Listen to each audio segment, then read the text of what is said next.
प्रिय छात्रों, जय नारायण सरस्वती विद्या मंदिर इंटर कॉलेज बरेली द्वारा चलाई जा रही ऑनलाइन कक्षाओं में आपका स्वागत है। इससे पहले हम लोगों ने कबीरदास के और भी 2 वीडियो देखे हैं, जिसमें साखी 2 पार्ट में हमने पढ़ाई थी, और आज हम कबीरदास का तीसरा वीडियो पदावली को कवर करेंगे। और आइए देखते हैं।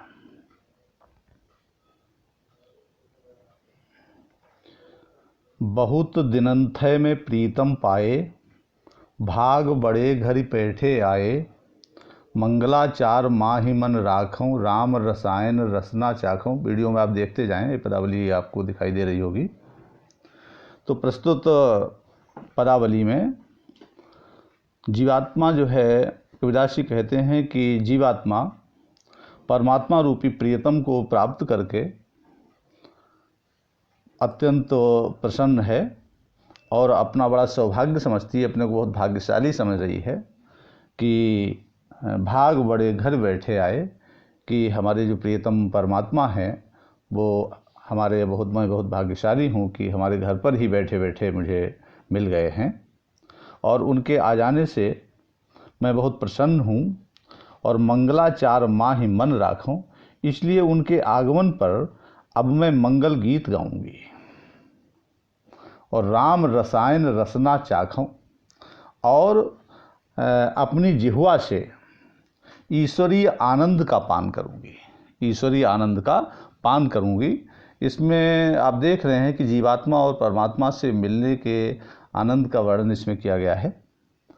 मंदिर माहि भया उजियारा, जीवात्मा कह रही है कि प्रभु के आ जाने से मेरा जो अपना मन मंदिर है वो आज प्रकाशित हो गया है, मुझे अपना परमात्मा रूपी प्रियतम मिल गया है।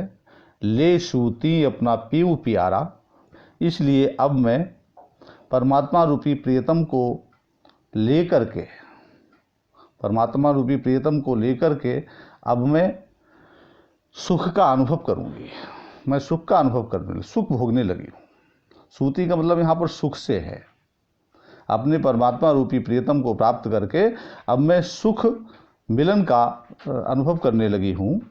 और मैं रनिराशि जो निधि पाई, मैंने रत्नों का भंडार, मैंने रत्नों के भंडार के रूप में जो खजाना प्राप्त किया है, प्रभु की प्राप्ति यानी रत्नों का खजाना, क्योंकि वो अनेक गुणों के भंडार हैं, और गुण क्या है? रत्न है। तो मैंने रत्नों के भंडार के रूप में जो खजाना प्राप्त किया है परमात्मा प्राप्ति का, भक्ति का, हमें कहा यहू तुम्हें बढ़ाई। हे परमात्मा, इसमें हमारा कोई पौरुष नहीं है, हमारी कोई योग्यता नहीं है, ये सारा आपका ही बड़प्पन है जो आपने मुझे प्राप्त किया है। कहें कबीर मैं कछु न कीना, कबीरदास जी कहते हैं, जीवात्मा के माध्यम से कहते हैं कि मैंने कुछ नहीं किया है, इसमें मेरा कोई प्रयास नहीं है। सखी सुहाग राम मोहि दीना, मुझे जो भी सौभाग्य, ये मिलने का सौभाग्य जो मिला है वो राम का ही बड़प्पन है, उन्हीं की उदारता है। इस प्रकार जो जीवात्मा है वो परमात्मा रूपी प्रियतम को प्राप्त करके बहुत प्रसन्न है। रूपक अलंकार इसमें है। और आप जैसे कि कबीरदास जी की भाषा सदुक्कड़ी भाषा है, रूपक अलंकार है, शांत संयोग श्रृंगार रस है, गुण प्रसाद है, और माधुर्य इसमें गुण है। आगे देखते हैं। आप नोट करते चलिए। मैं देख रहा हूँ कि आप सारे वीडियो पूरे नहीं देख रहे हैं। ये अभी आने वाले मासिक टेस्ट में इन्हीं जो आपको पढ़ाया जा रहा है, इसी कोर्स से सारे प्रश्न आपसे पूछे जाएंगे, तो इसलिए ध्यान से करते रहें। इससे पहले जो परिचय आपको दिया गया है, गृह कार्य दिया गया है, वो सब कॉपी पर करते चलें। और आइए आगे चलते हैं दूसरी पदावली में। संतो भाई आई ज्ञान की आंधी रे, तो इसमें ये बताया गया है प्रस्तुत पदावली में कि ज्ञान की प्राप्ति होते ही मोह पर आधारित सारे विकार नष्ट हो जाते हैं। और इस प्रकार कबीरदास जी ने झोपड़ी और आंधी के माध्यम से जो है इस बात को स्पष्ट किया है। देखिए, संतों भय आई ज्ञान की आंधी है। कबीरदास जी कहते हैं कि ज्ञान की आंधी चल पड़ी है, और ज्ञान रूपी आंधी आ जाने से भ्रम की टाटी सबई उड़ाई। आप देखते हैं सामान्य रूप से जब आंधी आती है तो आंधी आने पर जो पर्दे हैं, जो टटियाँ लगाई जाती हैं, वो सब उड़ जाती हैं। तो यहाँ पर किससे संबंध है? ज्ञान की आंधी, प्रतीकात्मक शैली है। तो ज्ञान की आंधी आ जाने से जो भ्रम की टटियाँ थी, भ्रम के जो पर्दे थे, वो सब उड़ गए और उसमें जो माया रूपी बंधन थे, टाटी को रोकने के लिए जो रस्सी से बांधा जाता है किसी भी छप्पर या टाट के लिए, तो माया रूपी बंधन सब जो है वो भी टूट गए। दुचिते की दुईथुनी गिरानी। दुचिते माने मोह और आसक्ति। ये जो दुचिते शब्द दिया है इसका मतलब मोह और आसक्ति। मोह और आसक्ति रूपी जो थुनी, जो दो स्तंभ लगे हुए थे छप्पर में, वो भी सब गिर गए। यदि ज्ञान की आंधी आ जाने से मोह और आसक्ति का भाव भी खत्म हो गया। अब मोह बलीड़ा टूटा और जिस छप्पर को जो सहतीर, जो मोटा बांस जो सारे छप्पर को रोके हुआ था, वो मोह रूपी सहतीर भी, मोह की जो बल्ली थी वो भी टूट गई। और मोह की बल्ली टूट जाने से तृष्णा छानी परी घर ऊपर। जो तृष्णा रूपी छप्पर था, तृष्णा और शारीरिक अहंकार, तृष्णा और शारीरिक अहंकार, तृष्णा एक लोभ कहते हैं इसके लिए, सांसारिक जो लोभ है, तृष्णा रूपी जो छप्पर था वो भी टूट गया और कुबिद का भांडा फूटा। और तृष्णा रूपी छप्पर टूट जाने से, सांसारिक अहंकार और तृष्णा के खत्म हो जाने से जो कुबुद्धि का भांडा फूटा, जितने भी उसके अंदर जो कुर्बुद्धि रूपी बर्तन थे, कुर्बुद्धि यानी दुर्बुद्धि रूपी जो बर्तन थे, सारी दुर्बुद्धि थी, बुरी भावनाएं थी, वो सभी बर्तन टूट गए, दुर्बुद्धि रूपी बर्तन फूट गए। और जब तृष्णा ही नहीं रही, अहंकार ही नहीं रहा, तो फिर सांसारिक वासनाएं, सांसारिक बुरे विचार भी खत्म हो जाते हैं। जोग जुगति कर संतव बांधी। अब योग और युक्तियों के माध्यम से, योग प्रयोगों के माध्यम से संत लोगों ने जो शरीर का निर्माण किया है, निरचय चुए न पानी। अब उस शरीर में जो योग युक्तियों के द्वारा जिस शरीर का निर्माण किया गया, जो छप्पर बनाया गया है, उसमें अब विषय विकार रूपी जल की कोई भी बूंद नहीं टपक सकती है। उसमें अब किसी प्रकार का विषय और विकार का भाव नहीं आ सकता। कूड़ कपट काया का निक्ष्या। शरीर का जितना भी कूड़ा कपट, जितने भी अनावश्यक तत्व, जितने भी सांसारिक विकार, वे सब नष्ट हो गए। हरि की गति जब जानी, जब प्रभु की महिमा का ज्ञान हो गया, प्रभु का ज्ञान जब हो गया, तब ये सारे कूड़ा करकट, ये सारे सांसारिक विकार, ये सब खत्म हो गए। आंधी पीछे जो जल उठा, और ज्ञान की आंधी आने के बाद जो भक्ति रूपी जल की वर्षा हुई। जल क्या है? भक्ति रूपी जल। आंधी के पीछे चलने के बाद जो भक्ति रूपी जल की वर्षा हुई, तो प्रेम हरि जन भीना, उससे जो भक्त है, जो जीवात्मा है, उसका शरीर सराबोर हो गया, पूर्णतया भीग गया, अर्थात जीवात्मा पूर्ण रूप से ईश्वर की भक्ति में लीन हो गया। कहें कबीर भान के प्रगटे, उदित भया तम सीना। कबीरदास जी कहते हैं, जैसे कि सूर्य के प्रकट होने जाने से, जैसे जैसे ही सूर्य का उदय होता है, वैसे ही जो तम माने अंधकार नष्ट हो जाता है। उसी प्रकार जैसे ही ज्ञान रूपी सूर्य का प्रकटीकरण हुआ, वैसे ही शरीर में जितना भी अज्ञान रूपी अंधकार था वह नष्ट हो गया। और इस प्रकार आप देख रहे हैं कि हर एक पदावली में वही सधुक्कड़ी भाषा है। पंचमेल खिचड़ी संग रूपक रूप का अतिशयोक्ति अलंकार है, क्योंकि प्रभु की महिमा का बहुत बढ़ा चढ़ा करके वर्णन किया है। शांत रस में है, लक्षणा शब्द शक्ति में पूरा पद है।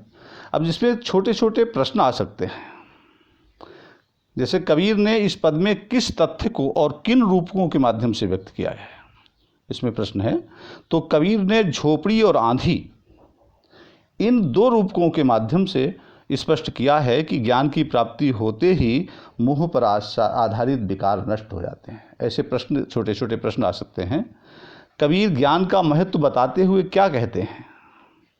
और कबीर ज्ञान के महत्व को बताते हुए कह रहे हैं कि ज्ञान की आंधी आ गई है, और जिस प्रकार ज्ञान की आंधी आने पर सारे पर्दे उड़ जाते हैं, ऐसे ही माया और मोह के पर्दे जो हैं वो उड़ गए हैं।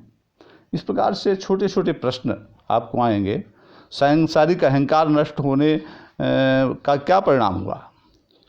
तो सांसारिक जब अहंकार नष्ट हो गया तो उससे छप्पर गिरने से झोपड़ी के भीतर रखे हुए जितने भी दुर्बुद्धि रूपी बर्तन थे वो टूट गए। इस तरीके से छोटे छोटे प्रश्न आएंगे। उन प्रश्नों को आप गृह कार्य में करेंगे। आपको इसके साथ में गृह कार्य फिर मिलेगा। देखते रहिए, आगे चलते रहिए। अगली पदावली देखें। पंडित बाद बदनते झूठा। कबीरदास जी कहते हैं कि जो विद्वान लोग हैं व्यर्थ में ही तर्क वितर्क करते हैं कि राम का नाम लेने से, प्रभु का नाम लेने मात्र से व्यक्ति को मुक्ति मिल जाती है। वो कहते हैं ये व्यर्थ का तर्क है। राम कहया दुनिया गति पावे। अगर राम के कहने मात्र से संसार को अगर गति मिल जाए, मुक्ति मिल जाए, तब तो हर कोई व्यक्ति राम का नाम ले और मुक्ति प्राप्त कर ले, मोक्ष प्राप्त कर ले। इतना सरल काम ये नहीं है। अगर राम का नाम कहने मात्र से संसार को गति मिल जाए, मुक्ति मिल जाए, मोक्ष की प्राप्ति हो जाए, तब तो ये बहुत सरल काम हो जाएगा। तब तो फिर खांड कहया मुख मीठा, तब तो फिर शक्कर का नाम लेते ही मुख मीठा हो जाए। पावक कहया पाँव जे दाज है।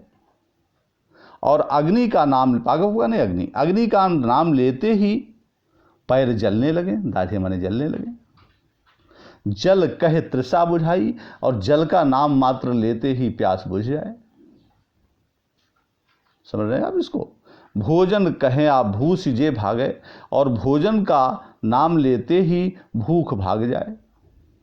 ये सब आप देख रहे हैं, तद्भव शब्दों का भी समावेश इसमें किया गया है। तो सब कोई तिर जाई। इस प्रकार तो सभी का कल्याण बड़ी आसानी से हो सकता है। भगवान को प्राप्त करने के लिए न जाने कितने योगी, सन्यासी, यति, मुनि पूरे जीवन भर तपस्या करते हैं, तब राम को प्राप्त कर सकते हैं। नर के साथ सुवा हरि बोले, हरि प्रताप न जाने। उदाहरण दिया है, जैसे कि मनुष्य के साथ तोता भी तो हरि का नाम लेता है, पालतू तोता भी तो राम का नाम लेता है, लेकिन वो हरि प्रताप न जाने, प्रभु की महिमा को, प्रभु के भाव को नहीं समझता है। जो कबहू उसकी कोई आसक्ति, कोई प्रभु के प्रति अनुराग होता ही नहीं है। और जो कबहू उड़ जाए जंगल में, और जब कभी वो पिंजरे से निकल करके जंगल में उड़ जाता है, मैदान में चला जाता है, तो बहुर न सुरत आणे, तो फिर उसके लिए प्रभु की याद भी नहीं आती। जब तक उसके लिए पाठ पढ़ाया जाता है तब तक वो तोता राम नाम रटता है, लेकिन जब वो चला जाता है तो फिर उसे उसकी याद नहीं आती, क्योंकि प्रभु में उसकी भक्ति नहीं है, वो केवल नाम स्मरण कर रहा है। तो साची प्रीति विषय मायासु, हरि भगतन सुहासी। जिनकी सांसारिक विषयों में, माया में सच्चा प्रेम है, हरि भगतन सुहासी। ऐसे जो लोग हैं उन पर प्रभु, वो कबीरदास जी कहते हैं, ऐसे लोगों पर मुझे बड़ी हंसी आती है, ऐसे हरिभक्तों पर हंसी आती है, जिनका सच्चा प्रेम जो है वो सांसारिक विषयों से है, माया से है, लेकिन वो अपने को भगवान का भक्त कहलाते हैं। ऐसे भक्तों पर मुझे बड़ी हंसी आती है। कहे कबीर प्रेम नहीं उपजो। कबीरदास जी कहते हैं, जब तक प्रभु के प्रति, प्रभु के में जब तक सच्चा प्रेम उत्पन्न नहीं होगा, बांधे हो जमपुर जासी, तब तक मुझे बंध कर के मृत्यु के फंदे में बंध करके यमलोक ही जाना पड़ेगा। ऐसा यहाँ पर कबीरदास जी ने एक प्रभु की प्राप्ति का एक सच्चा दर्शन स्पष्ट किया है कि प्रभु तभी मिलते हैं जब अपना अहंकार त्याग कर उनके प्रति सच्चा प्रेम अगर व्यक्ति को है तो प्रभु की प्राप्ति होती है। बाद बदनते में आप देख रहे हैं अनुप्रास अलंकार मिल रहा है, दोनों में वाद शब्द का उच्चारण हो रहा है। दृष्टांत अलंकार भी इसमें शांत रस है, गुण प्रसाद है, और पदावली है, इन गेय पद है। आप इन सब चीज़ों को नोट करते हुए चलें और आगे बढ़ते जाएं। हम न मरे मरी है संसारा, हमको मिला जियावन हारा। अब न मरऊँ मरने मन माना, तेई मुए जिन राम न जाना। पूरी पदावली को देखें। हम न मरे मरी है संसारा। प्रस्तुत जो पद्यांश है उसमें जीवात्मा जो है वह परम ब्रह्म से मन लगाने पर जीव को अमृतत्व की प्राप्ति हो जाती है, ऐसा कबीरदास जी ने बताया है। जब परम ब्रह्म से जब मन लग जाता है, जब जीवात्मा आत्मा जब परमात्मा से मिल जाता है तो फिर वो अपने को अमर समझने लगता है। तो जीवात्मा यहाँ पर ये बात कह रही है कि अब हमारी मृत्यु नहीं होगी, चाहे सारा संसार मर जाए, क्योंकि हमको मिला जियावन हारा। जो जीवन प्रदान करने वाला है ऐसा वो परमात्मा मुझे मिल गया है। अब न मरऊँ मरने मन माना। अब मेरी मृत्यु नहीं होगी, अब मेरी मृत्यु नहीं होगी, ऐसा मेरा मन ने मान लिया है, ऐसा मेरा मन ने विचार कर लिया है, मेरे मन ने मृत्यु को भी समझ लिया है। तेई मुए जिन राम ने जाना। मृत्यु तो उन्हीं की होगी जिन्होंने राम को नहीं समझा है, जिन्होंने राम तत्व को, जिन्होंने ब्रह्म तत्व को नहीं जाना है, जिसने ब्रह्म तत्व का अनुभव नहीं किया है, वही तो, उन्हीं की तो मृत्यु होगी। साकत मरे संत जन जीवें। शक्ति के उपासक शक संप्रदाय के लोग मर सकते हैं, लेकिन संत जन जीवें, जिन्होंने परम तत्व का, जिन्होंने परम ब्रह्म तत्व का जिसने अनुभव कर लिया है, प्राप्ति कर ली है, ऐसे संत जन जीवित रहेंगे। भरी भरी राम रसायन पीवें, क्योंकि वो जी भर भर कर जो ईश्वरीय रस है, ईश्वरीय जो अमृत रस है, उसका वो पान उन्होंने कर लिया है, राम रूपी रसायन का उन्होंने पान कर लिया है। इसलिए उनकी मृत्यु नहीं होगी जिन्होंने परम ब्रह्म रूपी तत्व को प्राप्त कर लिया है। हरि मरी हैं तो हमहू मरी हैं। और जीवात्मा ने कहा है कि अगर प्रभु की मृत्यु हो जाएगी तो हमारी भी मृत्यु हो जाएगी।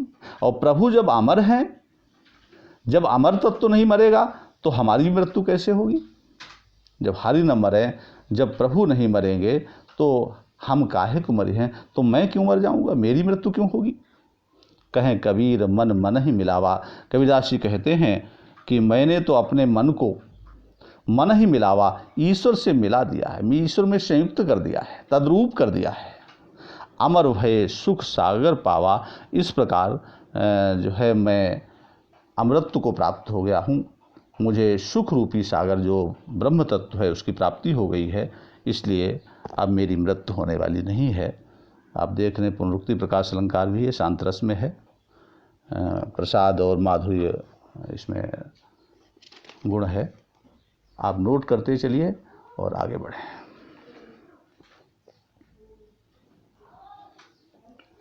अंतिम पद देखें, महत्वपूर्ण है, आपको होमवर्क में भी मिल सकता है। काहिर नलिनी तू कुम्हिलानी, तेरे ही नाल सरोवर पानी, जल में उत्पत्ति जल में वास, जल में नलिनी तोर निवास, नातल तपत न ऊपर याग, तोर हेतु कहु कासन लाग, कहे कबीर जे उदिक समान, ते नहीं मुए हमरे जान। प्रस्तुत पद्यांश में कबीरदास जी ने कमलिनी के संबंध में और उधर आत्मा के संबंध में इसमें बताया है। दो पक्षों में इसको कह सकते हैं, एक तो कमलिनी के पक्ष में और दूसरा आत्मा के पक्ष में। तो काहिर नलिनी तू कुम्हिलानी, नलिनी किसको कहा है, कमलिनी के लिए कहा है, आत्मा के लिए कहा है। रे कमलिनी तू क्यों कुम्हलाई हुई है। आप कमलिनी के संबंध में एक बार को समझ लें। तेरे ही नाल सरोवर पानी, तेरी जो कमल दंडी है, तेरी जो कमल दंडी है वो सरोवर के जल में है, ना ही जल में ही तेरी उत्पत्ति है, जन्म है, जल में ही तेरा वास है, तेरी स्थिति है, जल में ही तोर निवास, जल में ही तुझे खत्म हो जाना है। ना तल तपत, ना ही नीचे से कोई ताप है, ना ऊपर से कोई आग जल रही है। तोर हेतु, तेरा जो प्रेम है वो किससे है, तेरा संबंध और कहीं कहीं से है, लग रहा जल से नहीं है। कहें कबीर जे उदिक समान, कबीरदास जी कहते हैं कि जो ब्रह्म के समान हो जाते हैं, जलवत हो जाते हैं, उनकी मृत्यु नहीं होती है, ऐसा मैं जानता हूँ। तो ये आपने कमलिनी के संबंध में ये अर्थ समझा है, इसको आत्मा के संबंध में भी जानने की कोशिश कर लें। कबीरदास जी कहते हैं कि हे आत्मा, हे नलिनी, तू क्यों कुम्हलाई हुई है, तू उदास क्यों है। तेरे ही नाल सरोवर पानी, तेरा जो संबंध है, तेरा जो तना है, वो सरोवर के जल में है। सरोवर क्या है? ब्रह्म तत्व है। ये सरोवर के जल में है, सरोवर में है। जल में उत्पत्ति, जल में ही तेरा जन्म हुआ है। उत्पत्ति का मतलब जन्म से है। जल में वास, जल में ही तेरी स्थिति है, तू वहीं स्थित है, वास मानी स्थिति। और जल में नलिनी तो निवास, और हे कमलिनी, जल, हे आत्मा, जल में ही तेरा निवास है। निवास का मतलब जल में ही तू लीन हो जाती है। निवास का मतलब लीन होने से, विलय होने से। नातल तपति, ना ही नीचे से ही तुझे कोई ताप है, कष्ट है। अर्थात जीव को तक कष्ट होता है, लेकिन कोई परमात्मा, आत्मा को कोई कष्ट नहीं होता। तो नातल तपति, ना ही तेरे लिए नीचे से कोई दैहिक कष्ट है, ना ऊपर याग, ना ही तुझे ऊपर से कोई, यानी कोई दैविक कष्ट भी नहीं है। तोर हे तू कहू कासन लागे, हे कमलिनी तू बता, हे आत्मा तू बता कि तेरा जो संबंध है वो किससे है। लगता है तेरा संबंध कोई सांसारिक विषय वासनाओं से, आसक्तियों से है। कहे कबीर जे उदिक समान, कबीरदास जी कहते हैं कि जो उदिक समान, जो जलमय हो जाते हैं, जो ब्रह्ममय हो जाते हैं, उदिक जल का प्रतीक है, ब्रह्म का प्रतीक है। तेन ही मुए हमरे जान, हमारी जानकारी में उनकी मृत्यु नहीं होती, वे अमर हो जाते हैं, अमरता को प्राप्त हो जाते हैं। तो आप देख रहे हैं यहाँ पर उत्पत्ति का अर्थ जन्म से है, वास का अर्थ स्थिति से है, और निवास का अर्थ विलीन होना, मृत्यु के पश्चात लय होने से है। प्रतीकात्मक शैली में पद है। और सरोवर इसमें किसका है? ब्रह्म तत्व का। उदिक किसका है? ब्रह्म का प्रतीक है। भाषा आप देखते हैं पंचमेल खिचड़ी या सदुक्कड़ी भाषा है। शैली में प्रतीकात्मक शैली है। अलंकार में आप देख रहे हैं कह कुछ और रहे हैं और उसका अर्थ कोई दूसरा निकलता है। इसमें अन्योक्ति, इसको कह सकते हैं अन्योक्ति अलंकार भी है इसमें। अन्योक्ति, अन्योक्ति अलंकार, इसको आप नोट कर सकते हैं। अन्योक्ति अलंकार है, गेय पद में है, लक्षणा व्यंजना शब्द शक्ति में है। प्रश्न भी छोटे छोटे बन सकते हैं। जैसे कह दिया कबीर ने किसके माध्यम से आत्मा की स्थिति पर प्रकाश डाला है। इसमें बताया है कबीर ने किसके माध्यम से आत्मा की स्थिति पर प्रकाश डाला है। तो आप ये देख रहे हैं यहाँ पर जो है, यहाँ पर नलिनी और जो है वो सरोवर के माध्यम से इन्होंने प्रकाश डालने की कोशिश की है। जल में उत्पत्ति, जल में वास। जल में किसकी उत्पत्ति है? कमलिनी की उत्पत्ति है। और कौन कभी मृत्यु को प्राप्त नहीं होते? जो उदिक समान, जो ब्रह्म समान हो जाते हैं, उनकी कभी मृत्यु नहीं होती। इस प्रकार छोटे छोटे प्रश्न भी आपको आ सकते हैं। ये सारे वीडियो आप अंत तक देखें और जो गृह कार्य आपको मिलता है उसको आप नोट करते हुए चलिए। इसका भी गृह कार्य आपको मिलेगा और इसके साथ साथ अध्ययन करते रहें। मासिक टेस्ट में इन सब में से पूछा जाएगा। धन्यवाद। यहाँ से करो।